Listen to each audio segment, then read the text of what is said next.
Le pido que vaya conmigo a Juan capítulo 5. Juan capítulo 5, vamos a continuar nuestra serie a través del Evangelio de Juan. Y vamos a estar hoy en los versículos del 17 al 24. Les confieso, mientras busca Juan capítulo 5, versículos 17 al 24, les confieso, amados, que necesitaríamos varios años para desenvolver todas las verdades en cuanto a la divinidad de Cristo. No tengo dudas de cuán profundo son el estudio de estos versículos, y los animo a que continúen creciendo en la predicación. Cuando escuchan la predicación de la palabra del Señor, puedan llevarse esos versículos y querer seguir creciendo en estos versículos. Aproveche este tiempo que estamos teniendo en el Evangelio de Juan, creciendo en quién es Cristo, el Hijo de Dios, como bien el apóstol Juan ha estado presentando a través de cada capítulo. Y lee Juan capítulo 5, versículo 17 al 24, y dice: pero Jesús les respondió: hasta ahora mi Padre trabaja y yo también trabajo. Entonces por esta causa los judíos aún más procuraban matar a Jesús, porque no solo violaba el día de reposo, sino que también llamaba a Dios su propio Padre, haciéndose igual a Dios. Por eso Jesús les decía: en verdad les digo que el Hijo no puede hacer nada por su cuenta, sino lo que ve hacer al Padre. Porque todo lo que hace el Padre, eso también hace el Hijo de igual manera. Pues el Padre ama al Hijo y le muestra todo lo que Él mismo hace, y obras mayores que estas le mostrará, para que ustedes se queden asombrados. Porque así como el Padre levanta a los muertos y les da vida, asimismo el Hijo también da vida a los que Él quiere. Porque ni aun el Padre juzga a nadie, sino que todo juicio se lo ha confiado al Hijo, para que todos honren al Hijo así como honran al Padre. El que no honra al Hijo no honra al Padre que lo envió. En verdad les digo, el que oye mi palabra y crea al que me envió tiene vida eterna y no viene a condenación, sino que ha pasado de muerte a vida. Palabra poderosa del Señor ha sido leída, y vemos las profundidades en las cuales estaremos entrando el día de hoy, y vemos cómo son versículos cristológicos que nos hablan de la persona de Cristo, del Hijo de Dios. Y como indicábamos en el capítulo anterior, que estábamos mirando cómo el día de reposo se tornó en una cadena para el pueblo judío, para que los falsos maestros se aprovecharan del pueblo y en cierta manera los esclavizaron con el día de reposo y hacían lo que ellos querían. Y vemos cómo Jesús va en contra de la tradición rabínica, no en contra del día de reposo. Como bien aclaré, Jesús para nada quebrantaría ninguno de los mandamientos del Padre. Jesús es perfecto, sin pecado. Jesús cumplió el día de reposo según había sido establecido por la ley de Dios, pero no por la tradición de los rabinos, que, como explicaba, le habían añadido 39 reglas adicionales al día de reposo. Y vemos cómo este día de reposo estaba en el centro de la adoración judía en los tiempos de Jesús, pero con una interpretación equivocada, y se convirtió en un día de dolor en vez de ser en un día de gozo, de adoración, de contemplación al Señor, sino se había convertido en un día de dolor, donde estaban viendo qué no podían hacer para no meterse en problemas con las autoridades. Esperemos que nunca el día del Señor, como explicaba en la predicación pasada, que es el primer día de la semana, el día que Cristo resucitó, es el día del Señor en el nuevo pacto. Sabemos que Cristo es nuestro reposo espiritual, pero nos ha dejado el primer día de la semana para, como iglesia, congregarnos y adorarlo. y recordar, pero a la vez celebrar que somos libres en Él. Y Dios nos libre que algún día convirtamos este día del Señor en un día de dolor, en un día de amargura, sino que tengamos corazones listos para adorar a Dios, crecer en nuestra comunión como pueblo del Señor y reconocer la presencia especial que hay de Jesús cuando el pueblo de Dios en el día del Señor se reúne a adorarlo y podamos ser dirigidos por Él en toda alabanza y adoración al Padre Celestial.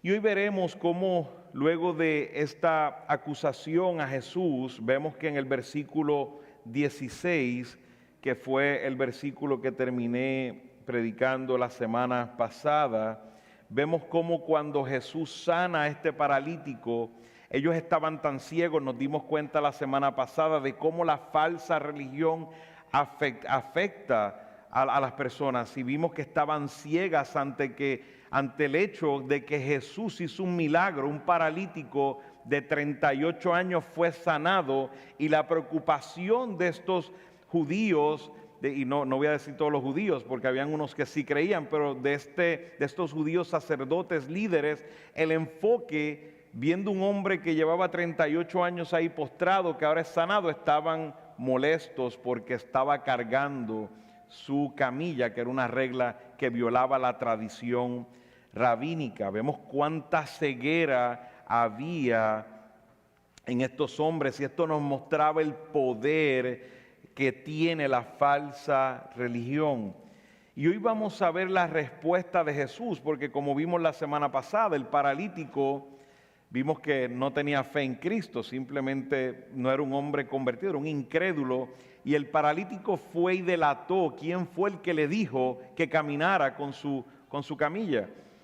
Y vemos cómo ahora enfrentan a Jesús. Y en el versículo 16 terminamos: a causa de esto los judíos perseguían a Jesús porque hacía estas cosas en el día de reposo. Así que vemos ese énfasis entre el versículo 1 al 16, que ese milagro, el énfasis no debe estar en el milagro, sino en que era el día de reposo, y Jesús estaba dándole una gran lección a todos ellos en cuanto a quién es Él. Hoy vamos a ver la contestación de Jesús en cuanto a este tema. Hoy Jesús responde a esta acusación. Y hoy tenemos, hermanos, la contestación a la pregunta más importante de esta vida: ¿quién es Jesús? Esos son los versículos que tenemos enfrente de nosotros. Contestan la pregunta: ¿quién es Jesús? Y cuando usted hace esa pregunta, si usted me hace a mí esa pregunta, ¿quién es Héctor? Bueno, en cierta manera puede haber un sentido a esa pregunta. Si tú me estás preguntando en el ámbito profesional, pues yo te voy a decir, ¿verdad? O de trabajo, pues te voy a decir, soy pastor, hago cosas como contador y cosas como esas. Si me preguntas en el ámbito familiar, pues soy hijo de Héctor, de Yolanda, y eso puede tener varias connotaciones. Pero aquí sin duda vemos que esa pregunta Jesús la contesta en cuanto a su naturaleza, en cuanto a su divinidad. ¿Quién es Él en cuanto a su naturaleza? Y vemos que los sacerdotes judíos del tiempo de Jesús mandaron ejecutar a Jesús. Y le preguntaba, en estos días me encontré unas testigos de Jehová, unas señoras lo más agradables, que me invitaron, me hicieron una invitación. No sé si algún día vean espero que algún día escuchen esta predicación. Pero estaba yo sentado tomándome un café y estudiando como de costumbre, y se acercan unas señoras testigos de Jehová y me dan una tarjetita. Yo estaba hablando por teléfono, me dan una tarjetita y me invitan a unos estudios gratis de aprender la Biblia. Y me invitan, y yo estaba en la llamada y veo que dice clases gratis de estudiar la Biblia. Entonces es interesante, usted está estudiando la Biblia y recibe eso. Dice, cuando miro testigos de Jehová. La cosa es que se van al estacionamiento afuera y salgo y digo, no puede ser, o sea, yo no puedo dejar a estas mujeres sin predicarle de Cristo. Porque yo sé lo que enseñan los testigos de Jehová acerca de Jesucristo. Ellos, eso es una herejía, básicamente lo que enseñan en el aspecto de la persona de Cristo. Si tenemos la persona de Cristo mal, todo lo demás está mal. Y lamentablemente, mujeres cegadas, cuando le empecé a hablar, le dije, ¿me permiten, ustedes me ofrecieron unas clases de Biblia, me permiten también yo ofrecerle unas clases de Biblia? Usted sabe que eso trajo unos temas interesantes. Y eran 3 damas que parece llevaban muchos años. Y cuando vi que se iba a tornar en un careo bastante difícil, que no iba a llegar a algún lado, solo les hice una pregunta y les dejé con eso. Ellas me decían que van por todo el mundo, dan esas clases gratis porque quieren que la gente conozca a Dios, y esa es su misión, hacer que la gente conozca a Dios, y por eso es que su misión es dar clases gratis de la Biblia a todo el mundo. Y yo las confronto y le digo, bueno, mi trabajo es un poco diferente, porque sí, yo doy clases, pero mi trabajo no es dar clases, mi trabajo es predicar a Cristo. Porque sin Cristo, por más que la gente conozca, van a estar perdidos. Cristo es el único que nos puede mostrar quién es el verdadero Dios. Solo el verdadero Dios puede ser conocido a través de Cristo. Y precisamente le hice una pregunta, estaba navegando en estos textos y les pregunté y les dije, por favor, no me contesten esto, lleven esto en su corazón. Y les pregunté por qué fue que los judíos querían matar a Cristo. ¿Por qué terminaron crucificando a Cristo? Sabemos que los romanos ejecutaron eso, pero fueron los judíos impulsados por los judíos, por los sacerdotes judíos y el pueblo en general. ¿Por qué mataron a Jesús? ¿Y por qué hacía esa pregunta? Porque ahí es donde está todo el asunto. Ahí es donde está todo el asunto. ¿Quién es Jesús? Esto era con lo que estaban lidiando los judíos. No querían aceptar quién es Jesús. Es aún al final de la vida de Jesús, le preguntan, cuando vamos ahí a Mateo 26, si usted me acompaña, Mateo 26, 63, ya estamos básicamente ante los sacerdotes, está pronto Cristo para ser crucificado. Y en el versículo 63 de Mateo, en el 62 dice, entonces el sumo sacerdote levantándose le dijo, ¿no respondes nada? ¿Qué testifican contra ti? Sabemos que habían testigos falsos. Pero Jesús se quedó callado y el sumo sacerdote le dijo, te ordeno por el Dios viviente que nos digas si tú eres el Cristo, el Hijo de Dios. Bueno, a este punto ya Jesús había contestado esto muchas veces. Y vamos a ver en Juan capítulo 5, que es lo que tenemos hoy, Jesús había contestado esto en sinnúmero de ocasiones con sus hechos y con sus palabras. Pero ellos no querían aceptar la contestación de Jesús.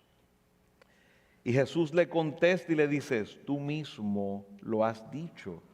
Sin embargo, ustedes les digo desde ahora, verán al Hijo del Hombre sentado a la diestra del poder y viniendo sobre las nubes del cielo. Le está diciendo, yo soy aquel esperado, aquel que tiene dominio por todos los siglos, aquel que es Rey de Reyes, aquel que fue mostrado a Daniel.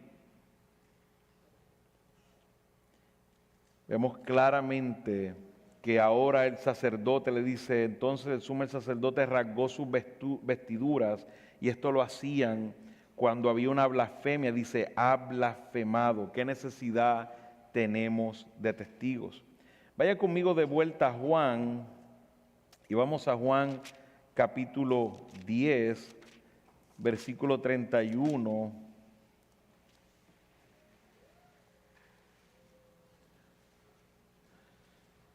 Los judíos volvieron a tomar piedras para tirárselas. Entonces Jesús les dijo, les he mostrado muchas obras buenas que son del Padre, ¿por cuál de ellas me apedrean? Los judíos le contestaron, no te apedreamos por ninguna obra buena, sino por blasfemia.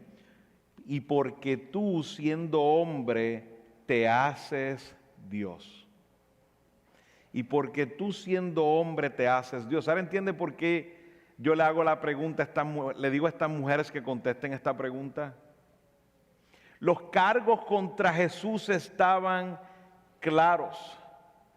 Los cargos contra Jesús es porque Él dijo que era igual a Dios. Esos son los cargos contra Él. Que claro que utilizaron el templo, que era su vaca sagrada, como decía, que utilizaron el día del sábado, pero Jesús tomó eso para decirle, yo soy la razón de esas cosas. Cuando le dijo, este templo, destrúyalo, yo lo construiré en 3 días, se mofaron de él, pero Jesús lo que le estaba diciendo es, yo soy el templo. Cuando vemos, yo estaba diciendo, yo soy la razón del templo, yo soy el templo, yo soy la razón del templo. Cuando vemos el día de reposo igual, yo soy la razón del día de reposo, dijo Jesús. Cuando vemos en Juan 19:7, si va un poquito más adelante conmigo,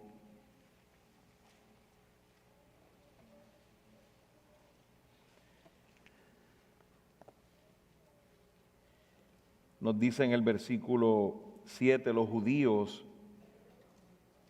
les respondieron porque Pilato dice, no tengo cómo crucificarlo, no tengo cosas contra él. O sea que vemos claramente que esto no era un asunto de los romanos, él no quebrantó absolutamente ninguna ley ni de los romanos ni de los judíos, pero claro, sí de la tradición demoníaca que ellos habían establecido. Los judíos les respondieron, nosotros no tenemos una ley, nosotros tenemos una ley y según esa ley él debe morir porque pretendió ser el Hijo de Dios. Los judíos entendieron claramente la contestación de Jesús.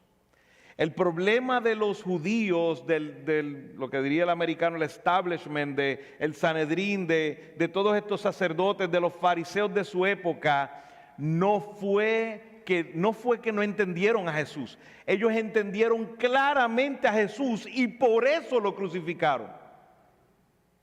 Porque no querían aceptar lo que Él decía que era, Dios encarnado. Y vemos cómo los judíos se veían a sí mismos como los hijos de Dios, pero de una manera como pueblo, como creación, como nación. Pero cuando hablaban de hijos, en cuanto a naturaleza, decían que eran hijos de Abraham. No tenían esta frase de que eran hijos de Dios. Nosotros normalmente decimos somos hijos de Dios porque lo somos en Cristo, porque tenemos una naturaleza divina en Cristo. Estos hombres decían somos hijos de Dios, era la diferencia, pero cuando hablaban de naturaleza hablamos somos hijos de Abraham.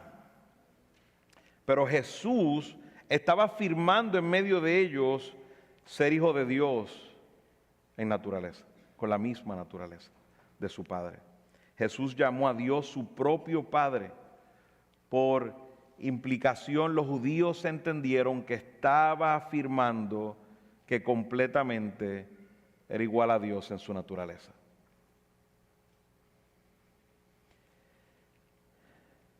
Al Jesús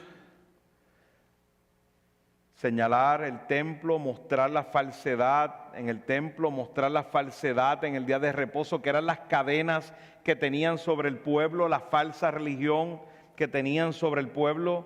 Jesús lo que hizo fue atacar sus negocios, atacar el poder controlador del sacerdocio corrupto de esa época, expuso su falsedad y al decir que era Dios ahora tenían justificación para matarlo. Hermanos, las dudas de quién Jesús dijo que era vinieron después con los siglos. Todo el mundo estaba claro en su época de qué era lo que Él estaba diciendo. Los judíos no tenían una duda de por qué lo habían matado. Lo habían matado porque se hizo igual a Dios, porque según ellos blasfemó, sabiendo nosotros que estaba diciendo la total verdad y ellos por su pecado amaron más las tinieblas, amaron más su pecado que al Mesías que supuestamente esperaban. Jesús dijo en Mateo 11:27, todas las cosas me fueron entregadas por mi Padre y nadie conoce al Hijo sino el Padre, ni el Padre conoce a alguno sino al Hijo y aquel a quien el Hijo lo quiera revelar. Y eso es precisamente lo que hace Jesús hoy a través de sus palabras. Jesús revela su divinidad. Los judíos entendían claramente qué significaba ser el Hijo de Dios. Era una afirmación de deidad. O sea que Jesús con sus propias afirmaciones dejó claro que es Dios. Lo que escucharemos hoy, lo que he leído en el texto, hermanos, son cosas que solo puede decir Dios. No hay un ser humano que pueda decir las cosas que Jesús dijo. No hay ninguno que sea hombre, que no sea Cristo, que pueda decir las cosas que hemos leído en estos versículos. No hay nadie, por ejemplo, que pueda decir, yo hago las obras que hace mi Padre y las hago de igual manera. ¿Alguien podría decir que hace las obras de igual manera que las hace Dios? ¿Alguien podría decir que tiene vida en sí mismo, que puede resucitar y tiene derecho y autoridad sobre toda vida? ¿Alguien podría decir aquí que es el juez de todos los seres humanos? Estamos claros que no. Solo el que es ciego no puede ver lo que Jesús está diciendo. Y cuando Jesús utilizó en esa igualdad, esa palabra igual, cuando que fue la acusación, toma en consideración que el versículo 18 es la conclusión a lo que llegan los judíos luego de que Jesús les contesta. Entonces vemos que, ¿verdad?, que la razón por la que lo quieren matar es porque haciéndose igual a Dios. Y ahora vamos a ver en este texto del 19 en adelante, vemos qué implica eso. ¿Qué implica eso? Y aún empieza en el 17, pero lo que quiero decir es que el 18 es la conclusión a la que llegaron cuando Jesús les contesta. Y esta palabra igual también la podemos ver ¿verdad? Cuando miramos que lo acusan de haciéndose igual a Dios. Está hablando de una palabra que lo que implica es que es igual. Por ejemplo, en Mateo 20, cuando los hombres que estaban trabajando eran obreros, se habían empezado temprano y llegaron unos más tarde y el Señor de la obra les paga lo mismo que a los que empezaron más temprano, se ve esta palabra y ellos dicen, pero nos vas a pagar igual. O sea que Jesús, lo que están diciendo ellos en cuanto a igualdad, no es algo raro, es igual. O sea, el hecho, la acusación que le están haciendo a Jesús es que Jesús está haciendo igual a Dios. No es como una cosa parecida, no, es igual a Dios. Y en ese contexto esa palabra nos habla de esa igualdad. Hermanos, los hombres tratamos de explicar quién es Jesús, pero permitamos que sea Jesús mismo a través de estos versículos que dé testimonio de quién es. Hoy en estos versículos compartiré 5 afirmaciones de completa igualdad con Dios que Jesús dice. Es igual al Padre en cuanto a sus obras, es igual al Padre en cuanto a la soberanía sobre la vida, es igual al Padre en cuanto al juicio eterno, es igual al Padre en cuanto al honor que debe recibir, que merece, y es igual al Padre en cuanto a la determinación del destino eterno de cada ser humano. Y estos 5 aspectos nos revelan esa igualdad con Dios. Y les digo, si tú crees estos 5 aspectos que voy a discutir en esta porción de la Escritura, y lo entiendes y lo recibes, lo aceptas en todo el entendimiento que implica, no hay manera de que salgas de aquí diciendo otra cosa que no sea que Jesús es Dios. No hay opciones. no hay opciones. Jesús es Dios o es un loco, lunático. No hay una opción en el medio, que es lo que muchos cultos quieren hacer.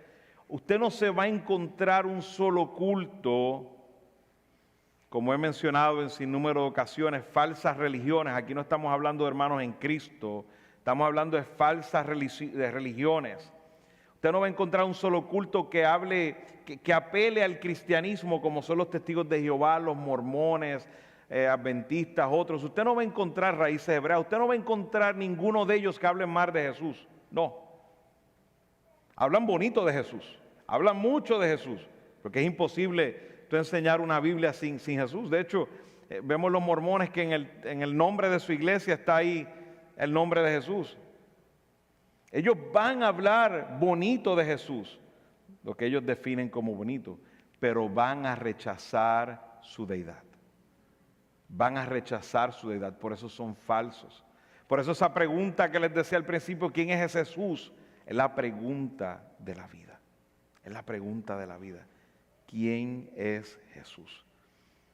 Y Jesús lo primero que nos contesta en este día es que el Hijo hace la obra del Padre. El Hijo hace la obra del Padre. Vemos que dice Jesús, hasta ahora mi Padre trabaja y yo también trabajo. Jesús está usando esa palabra en el versículo 17, ergasomai, que es la palabra para trabajo, para cualquier trabajo. Imagínense cuando Jesús le dice esto a los judíos, hablando al respecto del día de reposo. Jesús como hombre cumplió totalmente el día de reposo en todos los aspectos. Ahora bien, ahora está hablando desde su divinidad y está utilizando la palabra ergosomai, que es la palabra que se traduce para trabajo, y le está diciendo, mi Padre trabaja, yo también trabajo. Vemos cómo los judíos a través del tiempo, desarrollando todo este tema del día de reposo y cómo cumplirlo, ellos se preguntaban, ¿cómo es que Dios mandó un día de reposo y Él descansó en Génesis capítulo 1, cuando hablaba de la creación? Pero, ¿cómo es que Dios no trabaja? ¿Y por qué viene esta pregunta, hermano? Porque usted se levantó y el sol salió, las estrellas están ahí escondidas, pero están, el viento, todo está funcionando. O sea que Dios trabaja. Dios está haciendo su obra hoy, aquí Dios está haciendo su obra hoy.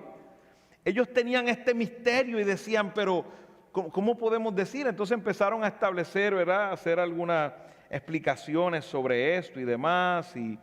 Y el tema es que acordaron que había una especie de trabajo que Dios hacía, pero se les olvidó que el mandato del día de reposo no era para Dios, sino que Dios lo puso como ejemplo para ellos después que termina la creación, porque no siguió creando, descansó de la creación, pero Dios sigue trabajando. El mandato era para el hombre, mas no para Dios.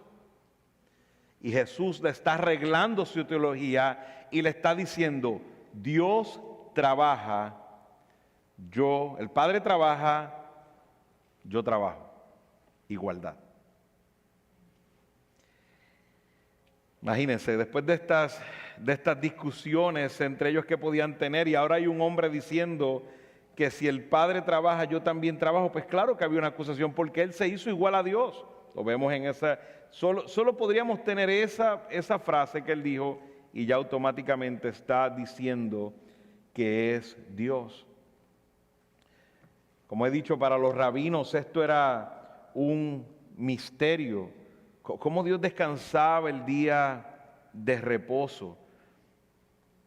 Pero cuando Jesús le declara esto, hace un escándalo en sus mentes, en sus corazones. Juan Calvino, de hecho, nos dice al respecto de esto, la observancia del sábado está tan lejos de interrumpir u obstaculizar las obras de Dios que por el contrario, nos dice Calvino, le dan paso solo a ellas. ¿Por qué? Porque ordena la ley que los hombres se abstengan de sus propias obras, sino para mantener todos sus sentidos libres y ocupados para considerar las obras de Dios. En consecuencia, el que no permite en el día de reposo un curso libre y reinar a las obras de Dios, no es solo un falso expositor de la ley, sino que perversamente la invalida. Hermano, el día del Señor es precisamente para hacer la obra del Señor. Y cuando nosotros vemos lo que Jesús hizo con este paralítico, no nos queda ninguna duda de que lo que estaba haciendo Jesús era la obra de Dios. Y de igual manera nos aplica a nosotros. Nosotros debemos en el día del Señor, como todos los días, pero en especial en el día del Señor, mantenernos haciendo las obras de nuestro Dios. Las palabras de Jesús reprendían el sistema legalista judío. Jesús sostenía hacia ellos que es correcto hacer el bien en el sábado porque Dios lo hace. Pero cuando vemos en la acusación esa palabra que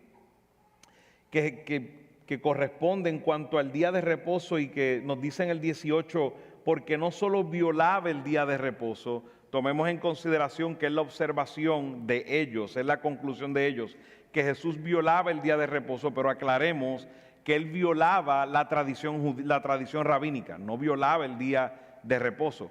Pero esa palabra violaba, en español nosotros la vemos como un quebrantamiento, pero esa palabra violaba, cuando la miramos en el original, en el idioma original en que fue inspirada por Dios, esa palabra implica liberó el día. En inglés, set free. Jesús liberó ese día, era como que lo tenían encadenado, lo tenían esclavizado el día de reposo. Y Jesús liberó para ellos el día de reposo.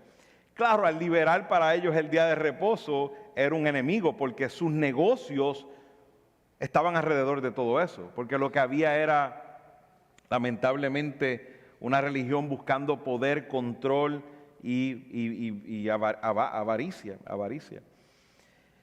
Entonces, si vemos cómo lamentablemente no debemos convertirnos, como nos dijo Juan Calvino y aconseja, en un falso expositor de la ley, sino que en el día del Señor deben reinar las obras de Dios. Eso es lo que debe reinar entre nosotros aún en el nuevo pacto, en el día del Señor.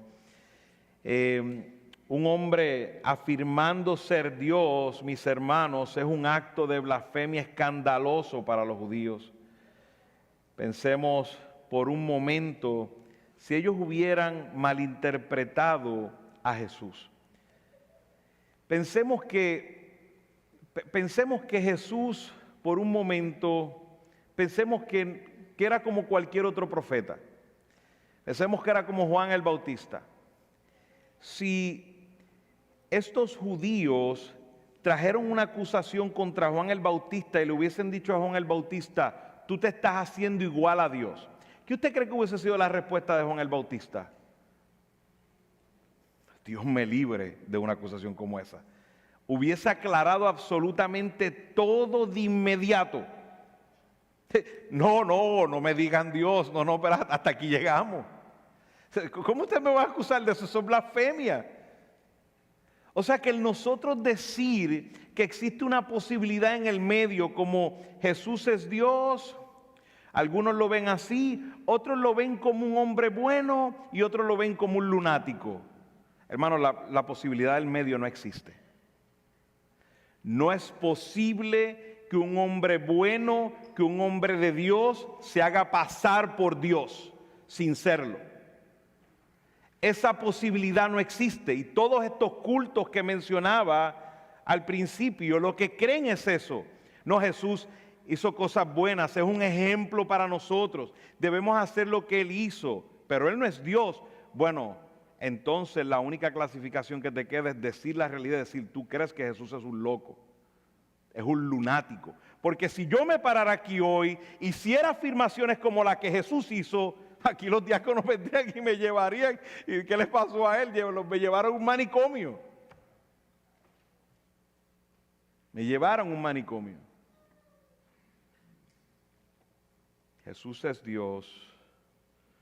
más allá de toda duda, según sus palabras, según sus hechos, y todo aquel que no cree eso, dentro de sus corazones solo piensa que es un lunático loco. No existe la opción de un buen Jesús diciendo cosas que deshonran a Dios. Fíjense, pensemos por un momento el apóstol Pablo. Vamos a Hechos 14, acompáñenme a Hechos 14 un momento. Vino a mi mente Hechos 14 cuando el apóstol Pablo en el versículo 11, Pablo estaba en Listra con Bernabé y dice en el versículo 11 de Hechos 14, 11, cuando la multitud vio lo que Pablo había hecho, alzaron la voz diciendo en el idioma de Licaonia, los dioses se han hecho semejante a hombres y se han descendido a nosotros. Mire esto, lo que Pablo está diciendo, ellos dijeron, los dioses descendieron, estos son dioses. Y llamaban a Bernabé Júpiter y a Pablo Mercurio, porque este era el que dirigía la palabra, el sacerdote de Júpiter, cuyo templo estaba en las afueras de la ciudad, trajo toros y guirnaldas a las puertas y quería ofrecer sacrificios junto con la multitud. Pero cuando lo oyeron los apóstoles Bernabé y Pablo, rasgaron su ropa y se lanzaron en medio de la multitud gritando. Estaban diciendo, no nos metan en este problema, pero ¿qué ustedes están haciendo? Les dicen, ¿por qué hacen estas cosas? Nosotros también somos hombres de igual naturaleza que ustedes y les anunciamos el evangelio para que se vuelvan de estas cosas vanas a un Dios vivo que hizo el cielo, la tierra, el mar y todo lo que hay en el cielo. O sea, pero vemos, mis hermanos, que no es un asunto liviano. No es un asunto liviano. Un verdadero hombre de Dios, si lo hubiesen acusado de hacerse igual a Dios, si no fuera Dios, hubiese automáticamente rechazado todo y hubiera dejado claro que no es Dios. Pero eso no es lo que vemos en las palabras de Jesús. De hecho, nos damos cuenta que Jesús intensifica. Cuando estaba frente al sacerdote, el sacerdote nos dijo, dinos que es el Hijo de Dios. Y dijo, bien has dicho y te voy a decir algo más, te voy a añadir algo más. Yo voy a venir en las nubes con todo poder y gloria. No fue que lo redujo, le dijo aún más fuerte. Entonces nos damos cuenta, mis hermanos, que Jesús no se retractó de lo que dijo, sino que fue aún más profundamente en declarar quién él era. De la manera más fuerte posible. De hecho, vemos cómo en este texto nos empieza ahora a utilizar esta frase que ya hemos visto, en verdad, en verdad. Vemos el versículo 19, dice, por eso Jesús les decía, en verdad les digo que el Hijo de Dios el Hijo no puede hacer nada por su cuenta, sino lo que va a hacer al Padre, porque todo lo que hace el Padre, eso también hace el Hijo de igual manera. Y vemos esta declaración que Jesús, el Hijo no puede hacer nada por su cuenta, sino lo que ve hacer al Padre. Y aquí lo que vemos, algunos han querido a través de la historia, tenemos algunos cultos que han tomado estas palabras de Jesús incompletas para decir, tú ves, él no es Dios, porque no puede hacer nada por su cuenta. Bueno, es que cuando lees el contexto completo, cuando tú lees el versículo completo, lo que está diciendo es que Él hace lo mismo que el Padre hace. Él está diciendo que lo hace en igual manera. No hay alguien que sea menos que Dios que puede decir, lo que el Padre hace, yo lo hago de igual manera.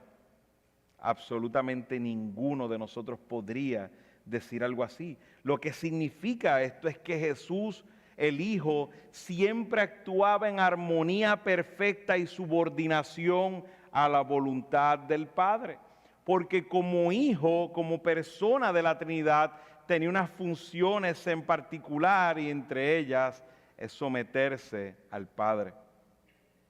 El pastor MacArthur dice acerca de esto, la armonía perfecta que caracteriza la obra conjunta del Padre y el Hijo nace de la unidad de esencia absoluta de la que ambos participan.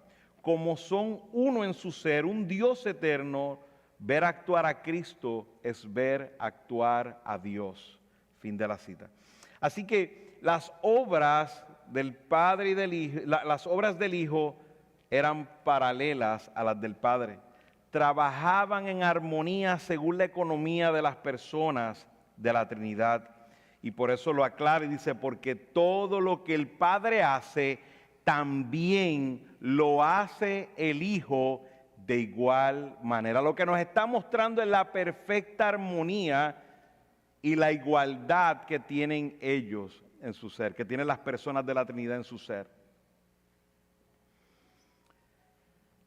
Vemos que de igual manera, como nos dice, ¿verdad? De igual manera, como termina ese texto, el versículo 19, nos está hablando de similar, de igual manera, creo que está muy bien traducido. Solo quien es igual al Padre puede hacer lo que Él hace, ¿Alguien aquí podrá decir que hace lo mismo que Dios? Absolutamente nadie.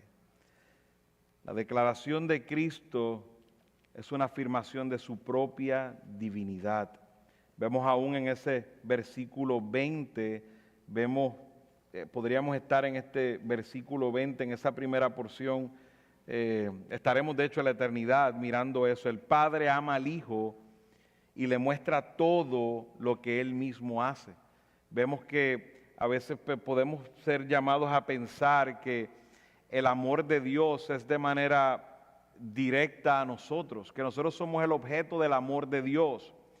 Y no quiero desanimarlo en ese aspecto, pero tenemos que entender que el Padre ama al Hijo y por esa causa nos ama a nosotros. No estamos hablando de un amor de padre a hijo con nosotros, no, es que ama a su hijo y como ama a su hijo y nosotros somos la amada de su hijo, nos ama a nosotros. Y con esto no quiero que usted tenga en su mente que me ama menos, no, es que me ama perfectamente, porque es Dios y el amor en la Trinidad es perfecto. Somos la consecuencia de ese amor trino, ese amor perfecto que solo Dios puede dar. Y vemos que la palabra que utiliza ahí, el Padre ama al Hijo, es esa palabra fileo, que normalmente vemos la palabra ágape. Interesante que cuando Dios se refiere a nosotros en cuanto a amor, es el amor ágape, el amor sacrificial. Pero cuando se refiere ahora al Hijo, en esta ocasión usa fileo, que es ese amor familiar, es ese amor cálido, de cariño, que siente un padre por un hijo. Esta es la única vez que se usa en el Nuevo Testamento para referirse del amor del Padre al Hijo. Y vemos que es un verbo presente, lo cual nos dice que es un amor entre el Padre al Hijo que conoce todo, que no hay nada escondido, que es perfecto. El Hijo conoce todo acerca del Padre y el Padre conoce todo acerca del Hijo. Es un amor en total y perfecta armonía. De hecho, en un comentario que encontré de Calvino nos menciona en cuanto a este amor, Dios, dicen, se ama a sí mismo en el Hijo. Pero esta declaración se aplica maravillosamente a Cristo vestido de carne, que es amado por el Padre. Este es mi Hijo amado, como dice Mateo 3:17, porque sabemos que Cristo fue escogido para que todo el amor de Dios more en Él y fluya de Él a nosotros como de una fuente llena. Cristo es amado por el Padre, ya que es cabeza de la iglesia.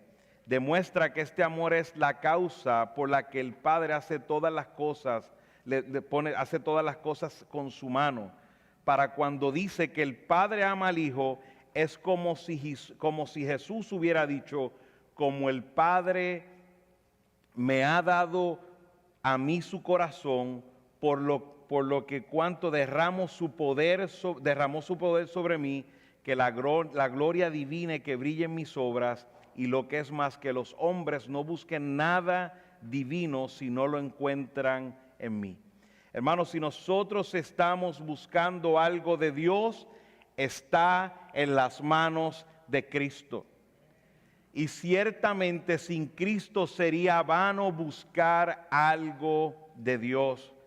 Por eso Jesús luego declara que hará obras mayores. Vemos aquí en el versículo En el versículo 20 dice, y le muestra todo lo que él mismo hace y obras mayores que ésta les mostrará. Acaba de hacer un milagro de sanar a un hombre paralítico y vemos que están asombrados por esto, pero hará obras mayores. ¿Y a qué se refiere a obras mayores? Vemos en el texto 21, nos habla de la resurrección, porque así como el Padre levanta a los muertos, nos damos cuenta aquí en el Evangelio de Juan que próximamente veremos la resurrección de Lázaro.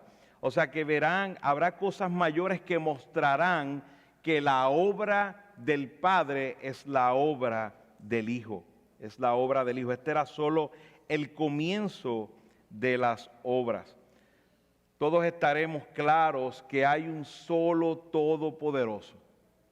Un solo Todopoderoso. Y cuando estudiamos lo que implica el Todopoderoso, que es uno de los atributos de Dios, quedaríamos claros que las palabras que está utilizando Jesús solo puede decirlas alguien que es todopoderoso. Jesús, todopoderoso. Eso es lo que Jesús está diciendo. La misma obra que el Padre hace, yo hago de igual manera.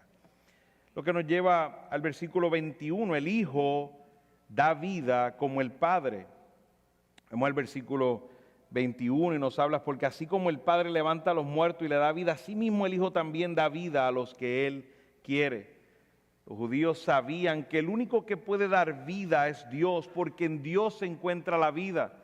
Los judíos tenían esta porción bíblica, esta visión en Ezequiel, donde había un valle de huesos secos y Dios en su poder levantó esos huesos secos de la muerte, puso tejidos, tendones, todo. Hizo un ejército de ellos según esta visión. O sea que ellos estaban claros que el único que tenía vida en sí mismo es Dios. Pero ahora Jesús está diciendo que de la manera que el Padre los levanta a la vida, da vida, levanta a los muertos y les da vida a sí mismo, el Hijo también da vida a los que Él quiere. Vemos aquí una afirmación clara de su deidad. La Biblia enseña que solo Dios tiene el poder de dar vida a los muertos. Como tiene el mismo poder del Padre, Jesucristo es capaz de levantar a quienes están físicamente muertos. Esto lo mostró en la resurrección de Lázaro. Hay una resurrección espiritual, la que Jesús tiene el poder de levantar muertos espiritualmente, pero también Jesús, como vamos a ver más adelante en los próximos versículos, tiene el poder de levantar la resurrección también físicamente.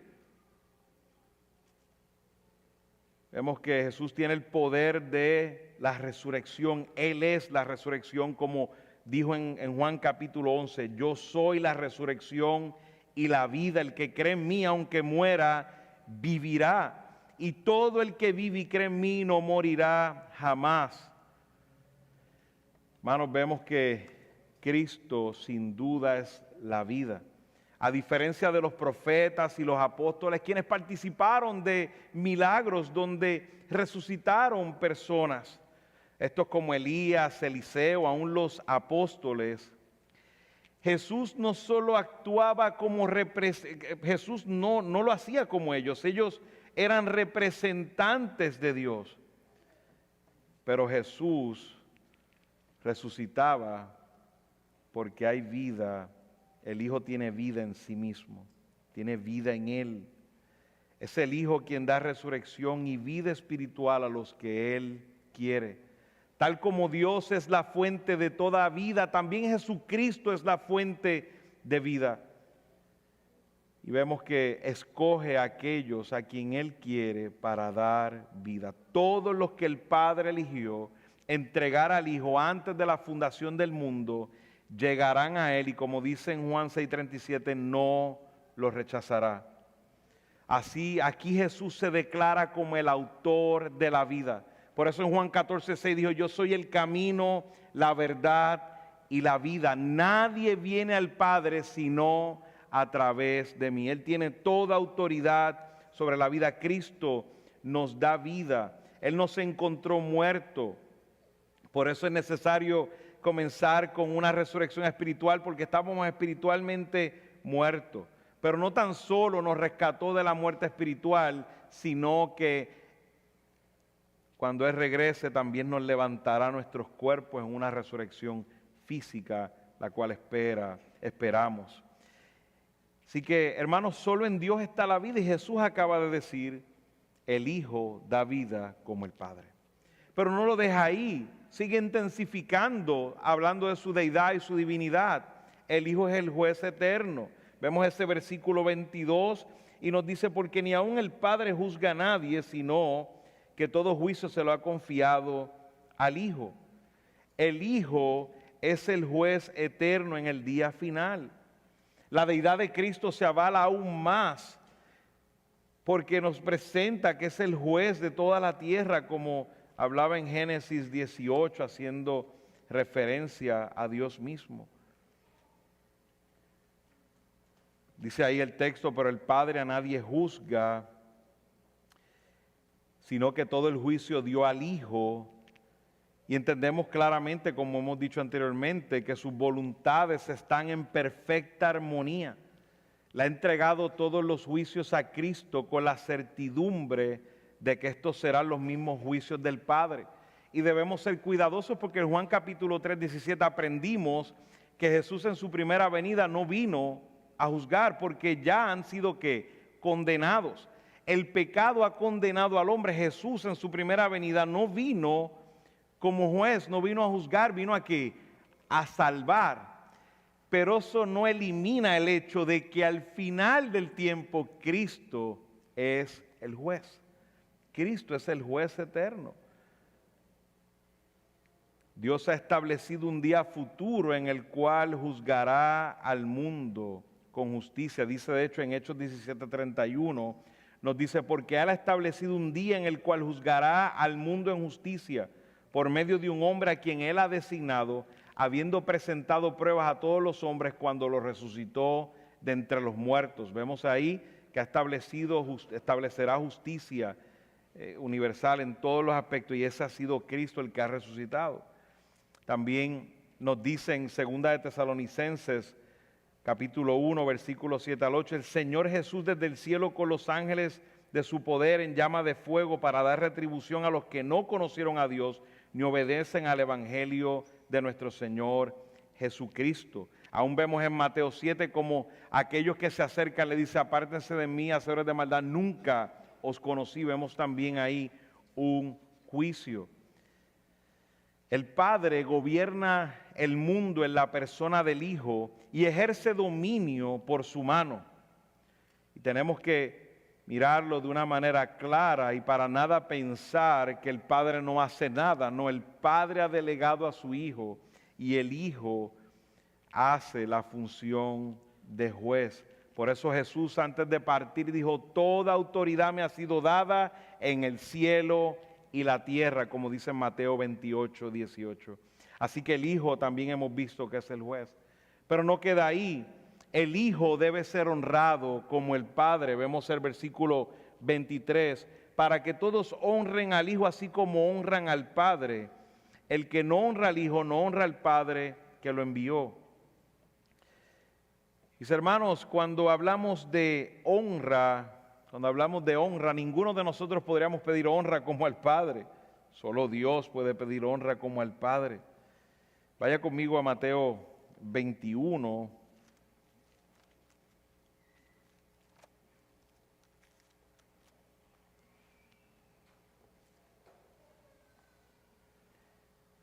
Fíjense que aquí en la parábola de los labradores malvados, es interesante que el hacendado planta una viña y envía a sus siervos para recibir sus frutos. Dice el versículo 34. Pero el versículo 35 dice, pero los labradores tomando a los siervos, a uno lo golpearon, a otro lo mataron y a otro lo apedrearon. Volvió a mandar otro grupo de siervos mayor que el primero y le hicieron lo mismo. Finalmente les envió a su Hijo. Fíjense esto, Jesús dando esta parábola a los judíos. Exactamente lo que estaba pasando. Y dice, ahora le envía a su hijo, finalmente le envía a su hijo diciendo, respetarán a mi hijo. En otra palabra, honrarán a mi hijo. Y dijeron entre sí, este es el heredero. Miren cómo Jesús describió en una parábola exactamente lo que estaba en los corazones de los judíos. Este es el heredero, venga, matémoslo y apoderémonos de su heredad. Y echándole mano lo arrojaron fuera de la viña y lo mataron. Cuando venga pues el dueño de la viña, ¿qué hará a esos labradores? No sabían que era el juez probablemente. El hijo debe ser honrado. El propósito del Padre encomendar las obras del Hijo y el juicio y la vida es que todos honren al Hijo como honran al Padre, porque son iguales en naturaleza, reciben el mismo honor. El honor del Padre no disminuye con el honor tributado al Hijo, es todo lo contrario. El honor al Hijo aumenta el honor al Padre, ¿verdad? Y vemos que ¿por qué aumenta? Porque es el propósito del Padre, que honren al Hijo. Vemos aquí que Él claramente lo dice, el que no honra al Hijo, no honra al Padre que le envió. Y cuando hablábamos de todos estos cultos que deshonran al Hijo, lo único que podemos llegar a la conclusión es que lo que hay en esos lugares es deshonra a Dios. No hay otra cosa, hay deshonra a Dios. Pero miren qué importante es esto, lo que está diciendo Jesús, porque en Isaías 42:8, el mismo Antiguo Testamento da testimonio cuando dice, yo soy el Señor, ese es mi nombre, mi gloria a otro no daré. Hermanos, si Jesús es otra cosa menos que Dios, ¿cómo podríamos nosotros honrar a Jesús como honramos al Padre si Dios no comparte su gloria, Dios no comparte su honor? Dios no va a compartir su gloria con nadie. La razón por la que honramos a Cristo como honramos al Padre es porque es Dios. Fíjense que cuando le preguntan a Jesús qué debemos hacer para poner en práctica las obras de Dios, esto pasa en Juan capítulo 6, versículo 28, Él le responde, esta es la obra de Dios, que creáis en el que Él ha enviado. Aún en Juan 15, 23, el Señor les dice, el que me aborrece a mí, también a mi Padre aborrece. Y es normal que usted va a ver todos estos círculos religiosos donde los incrédulos dicen estar contemplando y adorando al Padre, pero no al Hijo. Hermanos, el conocimiento del Hijo implica el conocimiento del Padre. El odio al Hijo implica el odio al Padre. Negar al Hijo implica negar al Padre. Pablo escribió en Filipenses 2, 9 al 11, por eso Dios lo exaltó hasta lo sumo y le otorgó el nombre que está sobre todo nombre, para que ante el nombre de Jesús se doble toda rodilla en el cielo y en la tierra y debajo de la tierra, y toda lengua confiese que Jesucristo es el Señor, para gloria de quién, para gloria de Dios Padre. Jesús es el Señor. Y cuando adoramos a Jesús, sin duda glorificamos a Dios Padre, porque Dios no comparte su gloria con nadie. Nosotros no adoramos a tres dioses, a diferentes dioses. Nosotros adoramos a un solo Dios. A un solo Dios. En tres personas, la manera como hace su obra. El Padre ha determinado el plan de redención, el Hijo ha ejecutado el plan de redención y el Espíritu Santo ha aplicado esa redención a nosotros. En perfecta armonía, iguales en honor, en dignidad, adoramos a un solo Dios que es trino. Al final todo el mundo obedecerá, mis hermanos, un día el mandato de adorar a Jesucristo. Habrán algunos que las rodillas les serán dobladas, pero todas serán dobladas. Dios reina en la persona de Cristo, porque Cristo ha manifestado su poder. Debemos buscar a Dios Padre solo en Cristo, adorarlo en Cristo. Por eso cuando Felipe le dice, pero Jesús, muéstranos al Padre, Jesús le dice, tanto tiempo he caminado contigo, Felipe. Dice, pero es que el Hijo no es el Padre. No, pero es que lo único que nosotros podemos ver de manera perfecta al Padre es a través de Jesús. Lo que nosotros busquemos de Dios el Padre lo encontramos en Jesús, que es la exégesis de Dios.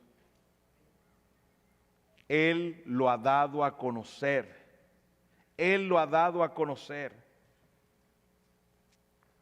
Nunca adoraremos a Dios sin Cristo, entienda eso. Nunca adoraremos a Dios sin Cristo.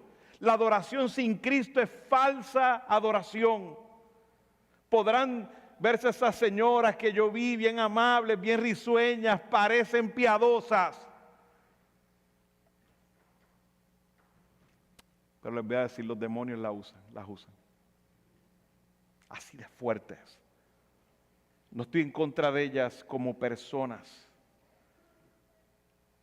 pero Satanás las usa para dispensar herejía. Y por más piadosas que parezcan, no lo son. No hay verdadera adoración. Con esto no estoy diciendo que salga por ahí a maltratar personas.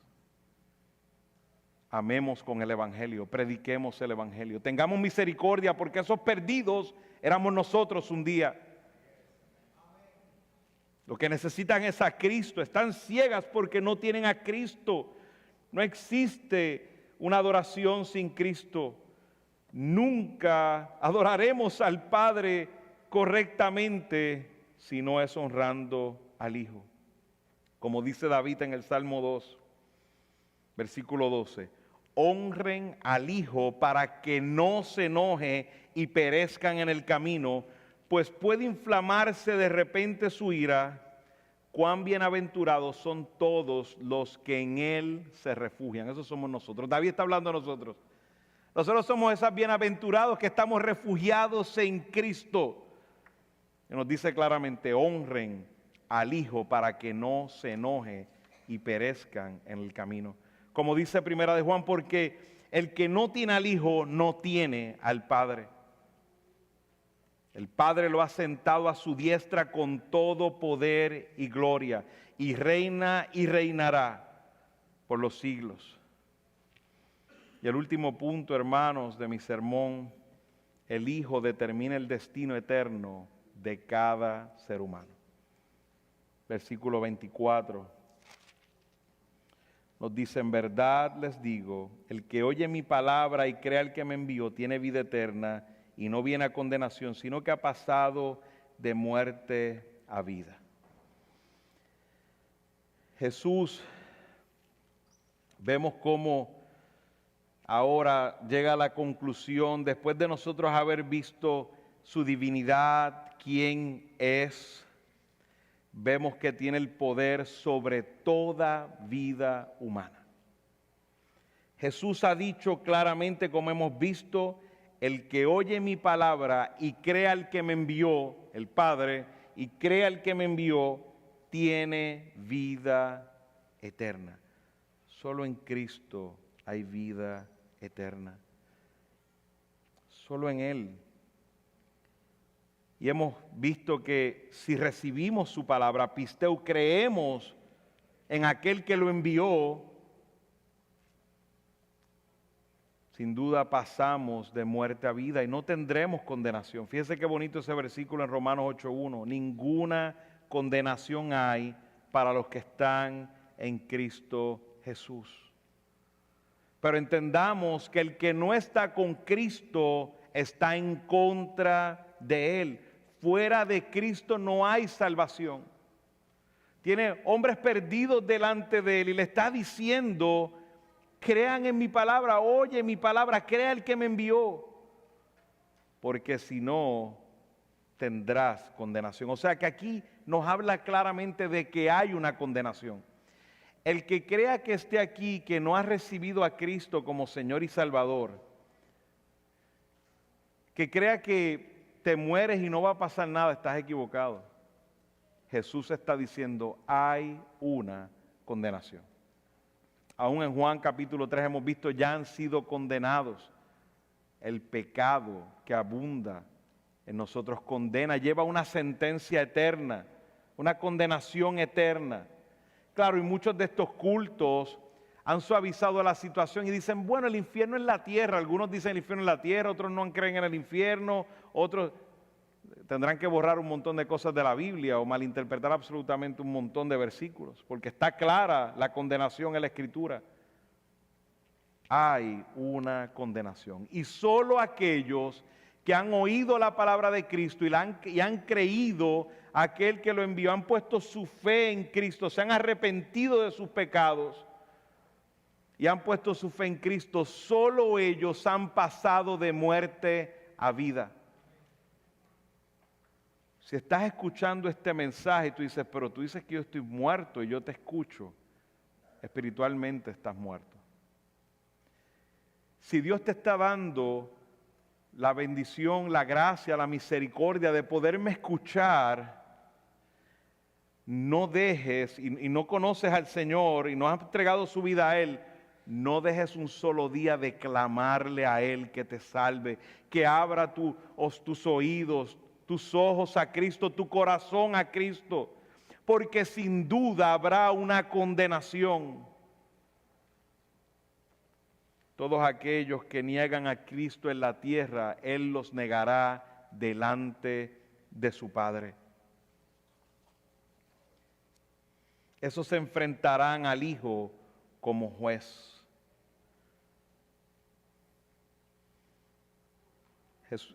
Dios en Isaías 43:10 escribe a través del profeta Isaías, ustedes son mis testigos, declara el Señor, y mi siervo a quien he escogido para que me conozcan y crean en mí, entiendan que yo soy.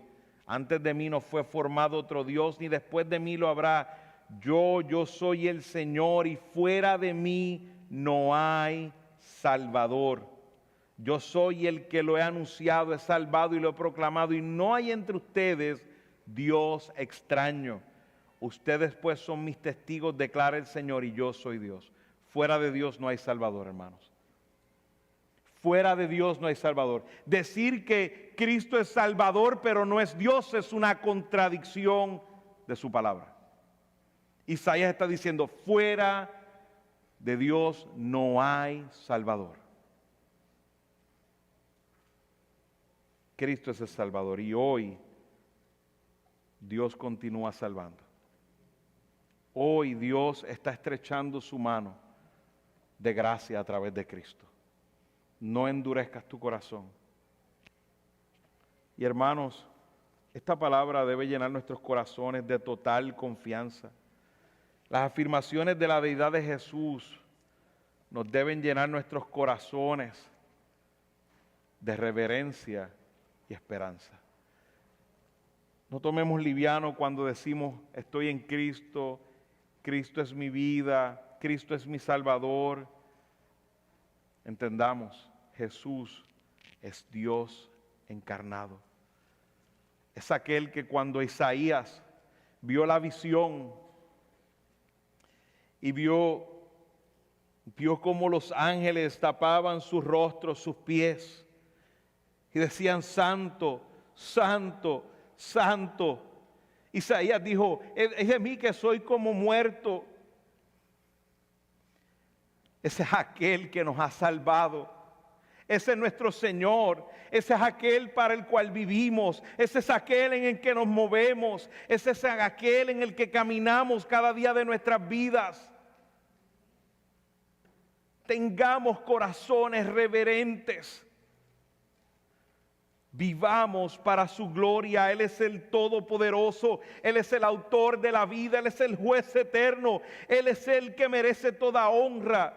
Es Él el que ha determinado mi destino eterno. Oramos.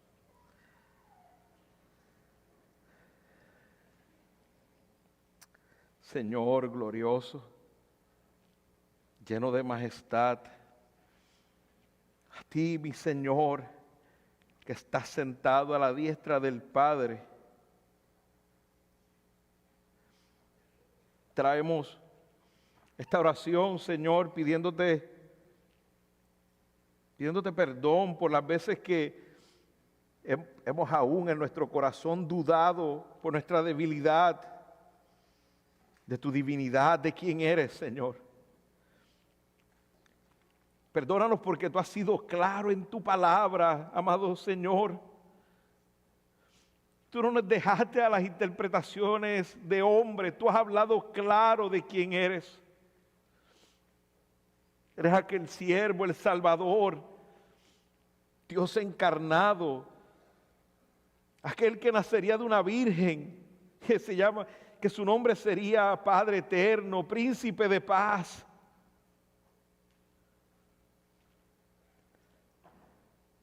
Señor, permítenos contemplar tu grandeza, tu divinidad cada día de nuestras vidas. Danos corazones reverentes porque vivimos delante de tu presencia. Perdónanos cuando hemos estado delante de personas que te ultrajan tu honra. Perdónanos por no ser tus testigos fieles, Señor. Perdónanos cuando nos hemos avergonzado de hablar de ti. Perdónanos, Señor.